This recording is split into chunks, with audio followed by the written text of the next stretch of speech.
Olá pessoal, tudo bem com vocês? Meu nome é Felipe Ascencio, sou diretor do Instituto Diálogo, sou gestor de ensino e pesquisas jurídicas do Master of Science Legal Studies da Ambra College e estou aqui reencontrando vocês no nosso segundo vídeo da série Empreender no Direito. E hoje nós vamos falar de um assunto muito importante, que é a questão dos concorrentes e dos stakeholders. Vou começar pelos concorrentes e vamos pensar nos stakeholders. Quantas horas vocês se dedicam no mês para identificarem os concorrentes, como eles trabalham, como eles atuam dentro do nicho, do mercado em que vocês estão? Poucas, né? Em geral é assim. As pessoas se dedicam muito pouco ao que se chama de benchmarking de concorrentes. O que significa benchmarking? É uma palavra mais elegante para mapeamento de concorrentes. O benchmarking, ele é algo muito importante para você, de certa maneira, identificar como o concorrente atua, como o concorrente trabalha, como ele vende seus serviços, né? De que modo ele capta clientes, qual é a sua política de preços, qual é a sua estratégia de sustentabilidade financeira. Benchmarking diz respeito a tudo isso. E, em geral, dentro do direito, a gente dedica pouquíssimas horas. Olha só, o que eu poderia dizer que é um benchmarking em termos de definição? Processo contínuo e perene de identificação de concorrentes, o que oferecem como trabalho. Bom, é óbvio que não é esperado que vocês façam benchmarking de todos os concorrentes que vocês têm. Vocês imaginem, você faz uma advocacia de juizado especial civil, uma advocacia de família, uma advocacia trabalhista, provavelmente você vai ter dezenas, centenas de concorrentes. Mas é fundamental você identificar os principais players, os principais concorrentes, para você não somente entender como eles trabalham, e isso faça com que você, de certa maneira, aprimore, né, para você concorrer melhor. Mas existe aqui uma coisa importante, que é justamente você observar essas práticas de sucesso dos concorrentes. Observar concorrentes tem uma finalidade pedagógica.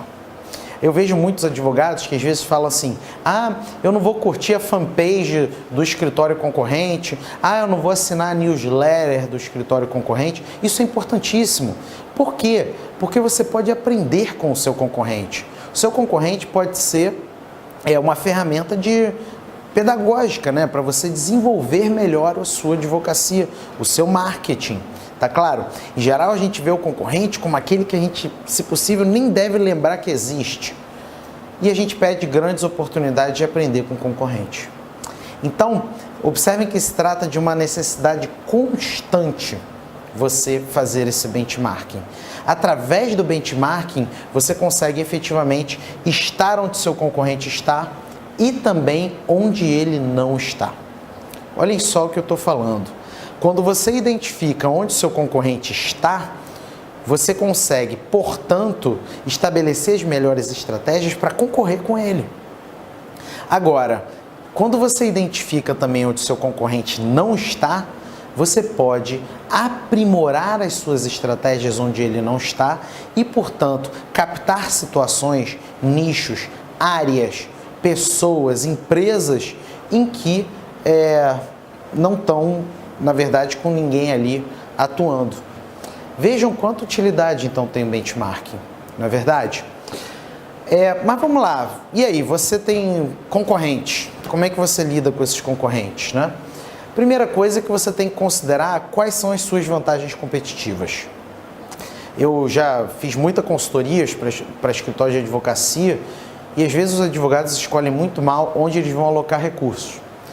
Por exemplo, tem um advogado trabalhista de uma determinada cidade, que ele é o principal advogado trabalhista da cidade, um dos principais, e ele leu aí em algum livro, e-book, ouviu em algum guru, que tinha que ter um escritório que parecesse um palácio, né? E ele assim fez, gastou muito dinheiro. O problema é o seguinte, ele é um advogado trabalhista de empresa. E a característica da cidade em que ele está, que em geral é a característica de muitas cidades do Brasil, quando é advogado de empresa, é que a empresa não vai no escritório. É o advogado que vai na empresa. Conclusão, ele gastou em torno de 100 mil reais para deixar o escritório formado de um palácio, mas o problema disso é que ninguém vai lá, né? Ninguém vai lá. Eu tive no escritório, né? Porque eu fui contratado para fazer consultoria depois desse gasto desnecessário. Então, isso é uma vantagem competitiva, ter um escritório maravilhoso? Às vezes não. Eu tenho clientes, advogados, que na verdade nem têm escritórios e fazem uma advocacia excepcional.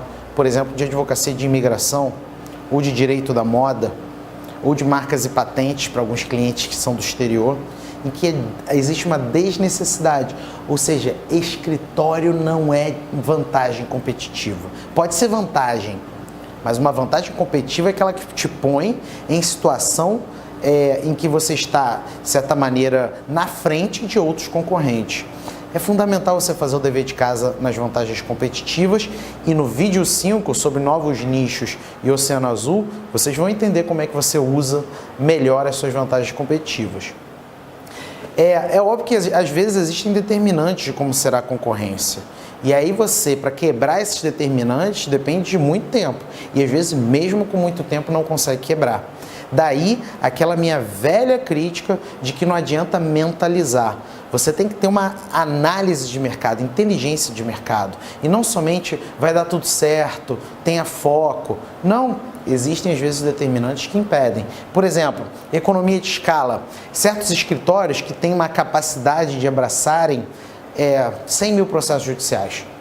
E você é um escritório pequeno, ou você é um autônomo, como que você vai concorrer com esse escritório? Muito difícil. Porque o teu preço unitário por processo vai ser infinitamente maior do que o preço unitário daquele escritório. Então, existe uma certa economia de escala que somente escritórios com uma infraestrutura gigantesca conseguem atender. Tá claro? E isso pode ser uma barreira à sua entrada. Outra barreira é a uniqueness do serviço prestado. A singularidade do serviço prestado. Vocês imaginem um advogado de direito da moda ou de marcas e patentes, eu já tive os dois casos, né? Em que tem uma singularidade muito grande no tipo de serviço. Para você proteger um vestido hoje em marcas e patentes, né, para você fazer proteção de corte de vestido, de baia de vestido, isso é muito complexo. Então é um serviço tão singular que só quem sabe de moda e de marcas e patentes consegue fazer. E aí outra pessoa queira concorrer não consegue. Tá? Aliás, aprendi muito de advocacia de moda, tá? Por conta de, já tive 2 coaches disso, é bem legal. É a força da marca. Às vezes o concorrente ele é tão forte, a marca é tão forte que não tem jeito, né? Custo de investimento, às vezes você tem que investir tanto que não compensa, porque não é só investir recursos, é investir também tempo. Curva de aprendizado, inclusive objeto do nosso vídeo anterior, né? Às vezes você não tem curva de aprendizado, então tudo que o teu concorrente já aprendeu, você ainda vai ter que aprender. Não que isso seja um problema às vezes, tá? Porque às vezes quem não tem curva de aprendizado não tem vícios que os concorrentes às vezes teriam, mas em geral isso é um problema. E por último, a probabilidade de retaliação. Existem situações em que você pode ser, de fato, retaliado. Bom, além dos concorrentes, você tem que lidar muito bem com seus stakeholders.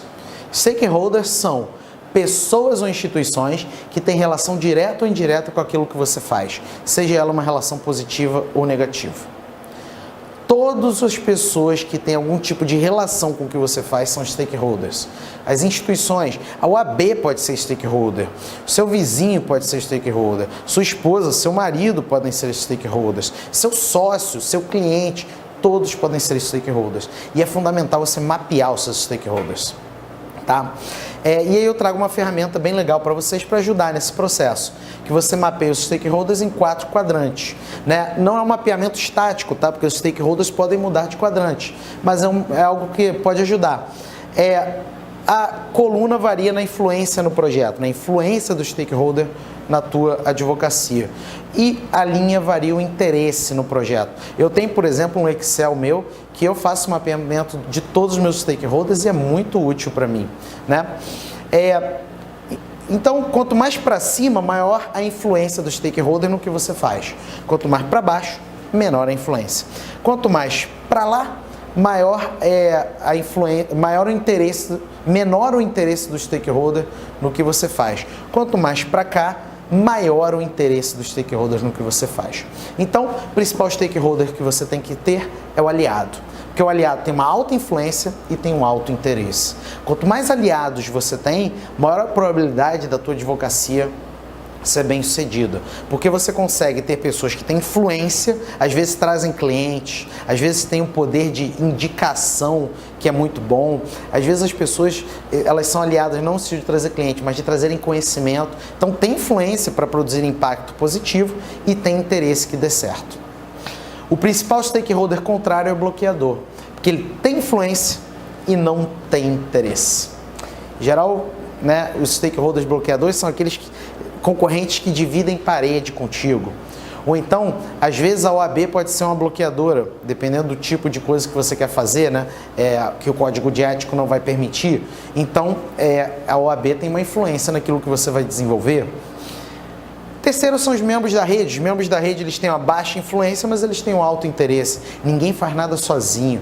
Os membros da rede são pessoas que você tem que trazer para si, você tem que valorizar, você tem que estimular, porque são as pessoas que vão trabalhar contigo, vão desenvolver os projetos com você. E é fundamental que você, na verdade, estimule essas pessoas, valorize essas pessoas.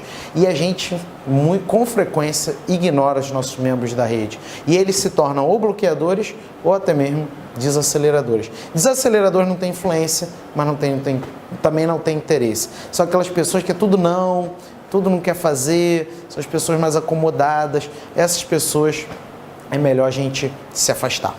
Então, aliado à sua base de poder, traz para si. Bloqueador, ele tem influência, então não adianta você isolar, né? Mas você tem que pelo menos negociar com ele. Membros da rede é a tua rede política, então você tem que valorizar, você tem que estimular. E os desaceleradores, bem longe.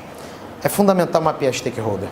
E aí, na hora que você precisa, você vai na sua planilha de stakeholders e vê lá quem você pode ativar, né, quando você precisa, ou quando você tem uma grande oportunidade, quem você pode oferecer essa oportunidade. Isso é fundamental. Não trabalhamos sozinhos no empreendedorismo jurídico. Beleza? Nosso próximo encontro nós vamos falar de marketing jurídico e como que é fundamental você se diferenciar para você sobreviver nesse mercado do direito que está cheio de concorrente e que você pode usar os seus stakeholders. Valeu, pessoal. Tchau, tchau.